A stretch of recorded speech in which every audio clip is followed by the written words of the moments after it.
Forgive me, it is hard to describe this movie in words. As hard as it would be to put down instructions on how to dance a certain dance in written form, it is simply not possible to capture it in full.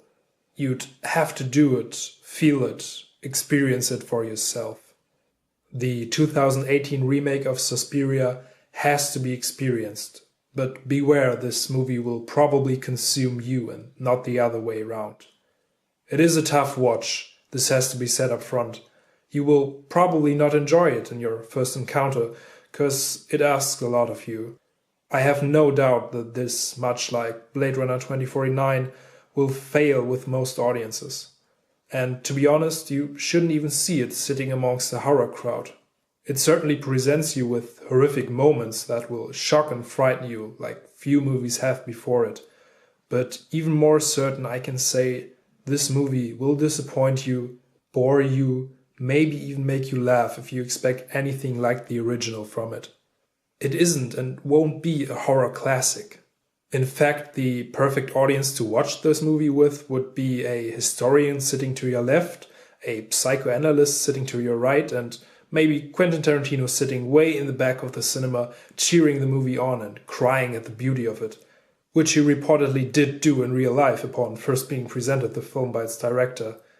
If you accept its nature, it will move you, but it's a wild dance, and I feel like most audiences are going to deny its invitation. And I can't blame anyone for that. Like I said, it asks a lot. I'm not even sure myself if I accept the portrayal of its core themes and the bizarre and fantastical way they are presented in. The concept itself is risky, but even more so since you don't expect it. It's not a movie about witches. It's about creation and destruction, history repeating itself. It's about the rise of neo-fascism. It's about Germany. It's about the current state of our global political climate. It's about us, now. A witch hunt of a very different kind. The original Suspiria used Germany as a backdrop because Bavarians look funny when they do a Lederhosen dance. This remake needs to take place in Germany. It is deeply ingrained with its history. A history that the whole world has been witness to, much like the character of Josef in the film, who at one point is even called upon by the witches to be a witness to their Holocaust, only to then make him forget what he saw, forget the past, forget the humbling shame and sorrow. He will not learn from mistakes that have been made, and so won't we. The old fascist regime is killed, its head cut off, only to be replaced by another, some even getting away unpunished. There is no sigh of relief. And I can't even begin to wrap my head around the film's view of human nature, us as a species. I'll have to process it and need to see it a couple more times to grasp it.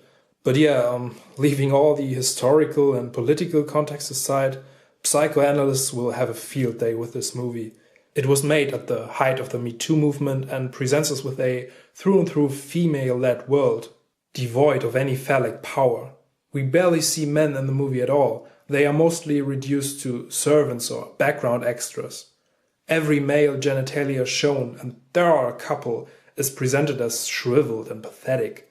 Instead, the orgasmic climax of the movie features vaginal portals bloodily opening up human bodies in every imaginable way. A ballet of blood.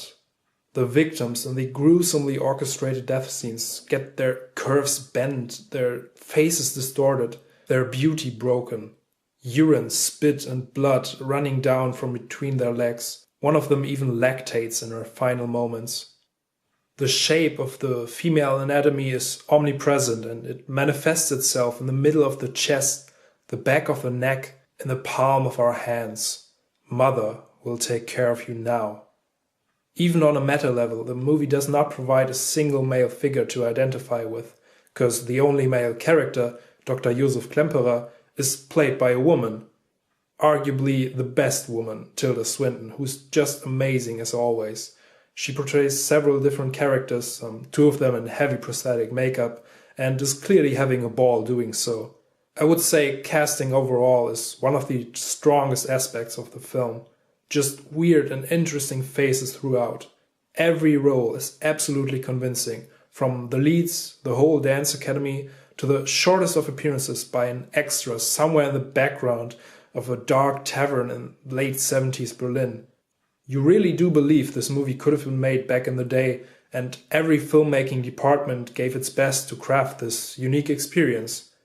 So make no mistake, as divisive as the themes and delivery of this film are, as undeniably and objectively perfect is its technical presentation. At almost 3 hours runtime, you won't find a single camera angle that's not well thought out in advance and executed masterfully.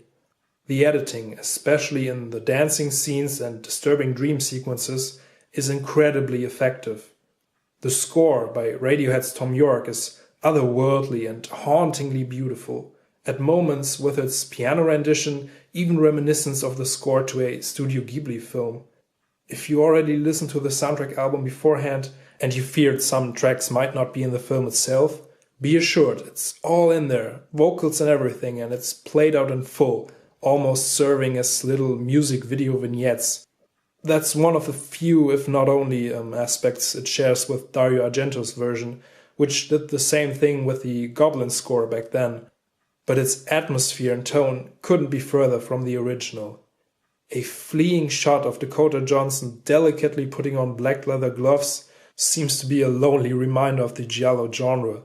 2018's Suspiria, again like Blade Runner 2049, is its own beast and gives new life to its source material, making it relevant to today's climate.